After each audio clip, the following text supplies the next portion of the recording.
Hey everybody, Brian the Wild Armenian, Rat Ride Carport Builder Mechanic, Real Estate Investor, Carport Mechanic, whatever you want to call me. Just don't call me late for lunch. And I got to apologize for all this noise in the background. We are in a hurricane hit Florida. It's Hurricane Debbie. And I've just been out around walking around the property and looking to assess the damage if there's any. I did find something down. Let's go take a look and bear with me.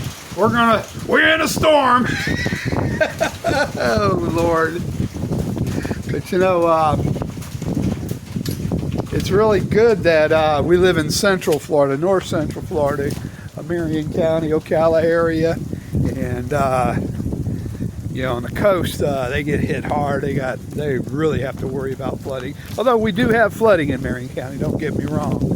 And like anything else, I kind of figured this was going to be a big rain maker, flood maker. My water gauge already had this morning when I checked it about an hour and a half ago, had 5 inches of rain, and more to come, I'm sure, and maybe 7 to 10 inches of rain. That's quite a bit. That's flooding in a lot of areas, especially low-lying areas. And so far, the only damage I've seen, I mean, critical, we got a lot of down limbs and stuff like that. My old light pole here, if you see, she's on the ground. Yep. And the pole snapped. This is kind of rotten too, though, see? So there you go. And it's a miracle that that water line didn't get broke.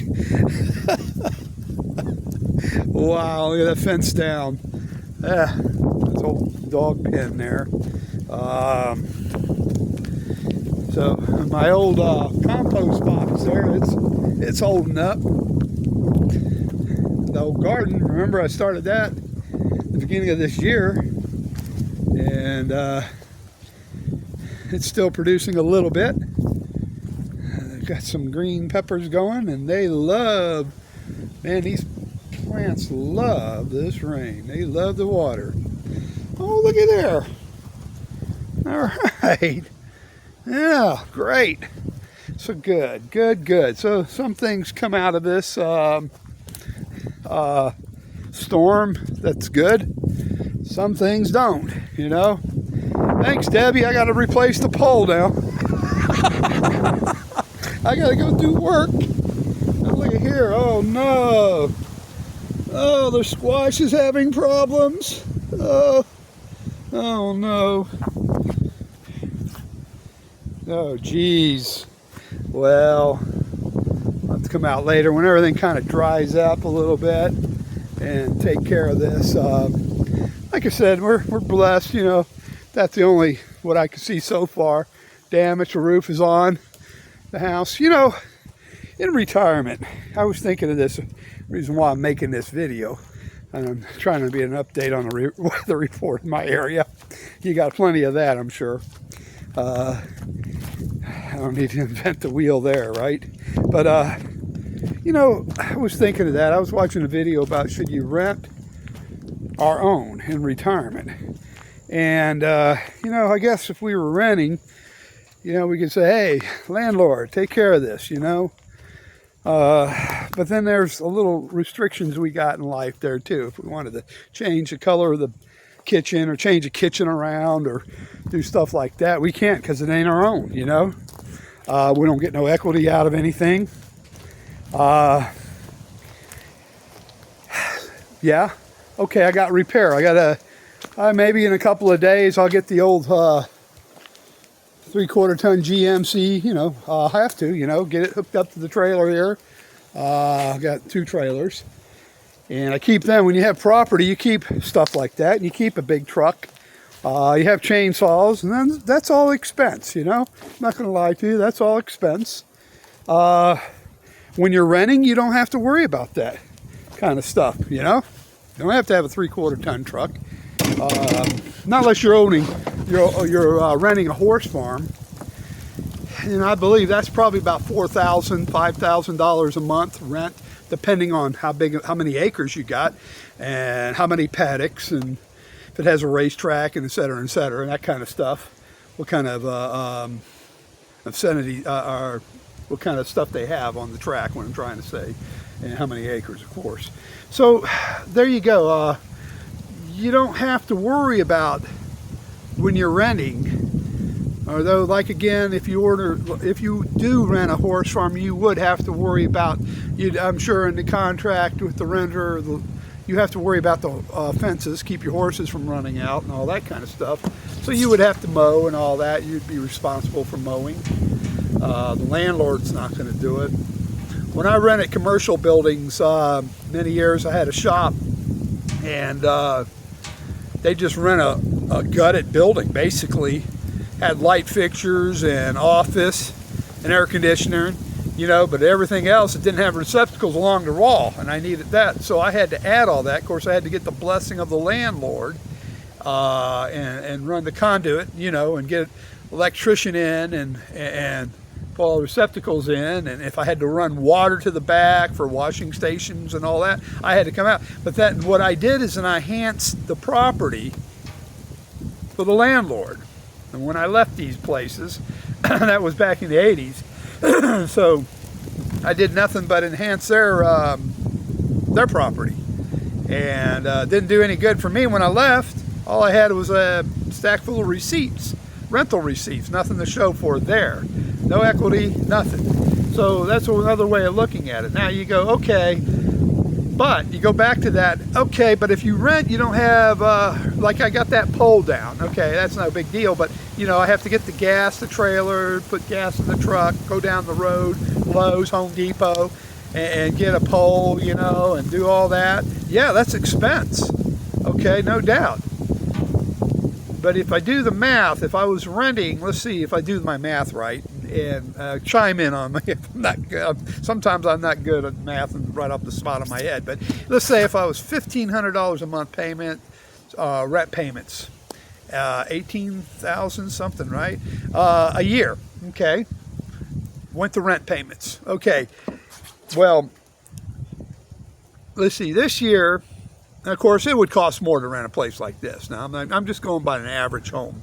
Okay, so let's see what happened this year already. We had the air conditioning unit go out in July. I'd get the AC man in. TV, well, okay, the TV is considered not. Okay, let's consider the TV set. That was $300. I got $600 involved. I don't know what this pole is going to cost me. I'm going to do most of the work. I'm not going to get. I can fix that. But I'm I'm going to high figure it. Let's say $300. I don't think it's going to cost that much. But just if knock a couple of $100 off if you want. Just argument's sake. Okay. There's no $18,000 there. What I'm getting at, $18,000 a year in rent money. I'm under $1,000 already. Okay, what's happened within the month or so, over a little over a month. So that's not bad. When you come in, when you own real estate, I believe real estate is better to own it, because in your mortgage payments are fixed. You know what they're going to be. You don't have a landlord jacking you up every year or every whatever, to keep up with their inflation, and you have a rent payment that is set. Not unless you have a balloon mortgage. I don't think they do those anymore. That was back before 06 and crazy crap like that happened. They learned not to do that. But so you have a fix when you have a mortgage. Okay, then you have equity. I don't suggest taking a HELOC or anything like that, but if you had an emergency, you could do it. But I really, I'm totally against putting your property up for leverage, especially your primary residence where you live. I totally disagree with that. But so there you go. So I feel that owning is a lot better, by all means, and chime in and let me know, than renting, okay? Not unless you're a person Like I'm noticing traveling nurses, they travel around. They might end up going to another state or something like that. And I can see, yeah, okay, don't buy then. You're better off just renting. If you're going to stay 2 or 3 years in one place. Not unless you got enough money, you could turn around and sell these places and gain money if you know what you're doing and making money on real estate. A lot of people don't. That's another skill within itself. But so that's the way I look at it. It's better if you're especially if you're in retirement, you're not going to travel around. You're retired, you're set. Now the hurricanes we have in Florida, I already accounted for all this kind of stuff. We prep. I prep. I'm a prepper, okay? And when you hear prepper, you think doomsday, the world's going to end and all that, And no, I've been a prepper because I live in Florida. I sit on 15 gallons of gas reserve. I have a generator, because we've had power go out for 3 weeks to almost a month without electricity. And so I prepare for that kind of stuff, I keep gas and other things. When you go, well, there's gas stations, why you have that much? Well, when there's a hurricane, the power's out, there's long lines at those gas stations, and the gas stations have a tendency to run out of gas. You could spend 3 to 4 hours hunting for gas. So I've been down that way before, and I learned, a long time ago. So yeah, I prep. So, and also another thing I prep for is my money. Emergency fund. Okay, let's go back to that $18,000 I was talking about. Okay, on that rent that you just gave the landlord a year. Okay, you mean to tell me that you can't save that kind of money for an emergency run? You don't even have to have 18,000. You can have 10,000. If the roof goes, well, okay, the roofs are like 15,000. So yeah, okay, 18,000 on that kind of stuff if you pay in cash like that. But anyway, that's a year's worth of rent. Okay, the year after, you don't have no rent. You don't have to worry about that. Roof is new, And so you get a warranty. Some of them give a 50-year warranty. If you get a steel roof, that's a 100-year warranty. And so there you go. So there's a lot of ifs and pros and cons about it, I guess what I'm trying to say. I have an emergency fund, and I'm ready. I'm prepping that way also. I'm also prepping, here you go, if I'm on Social Security. I always have in the back of my mind, let's say if those dudes and women and whatever up there in Washington really screw up and they cut our Social Security, I'm ready. I enjoy the money, trust me, I live off of it, but I'm always waiting for that day.